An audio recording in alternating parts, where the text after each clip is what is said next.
Agroforestería. ¿Qué es la agroforestería? Peajina en sistema Guazú, Orecoya Putebe cultiva agrícolas, plantas, frutas, Mimbacuera Avei, con amba ñañe putingo, Haikatuya y Puru Puname recursos cuera, Moiva finca.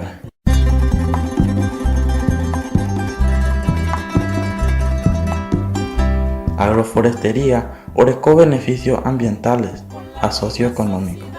Peajina importante terei comunidades rurales peonas y Catuña conserva producción de madera a productos agropecuarios cuera.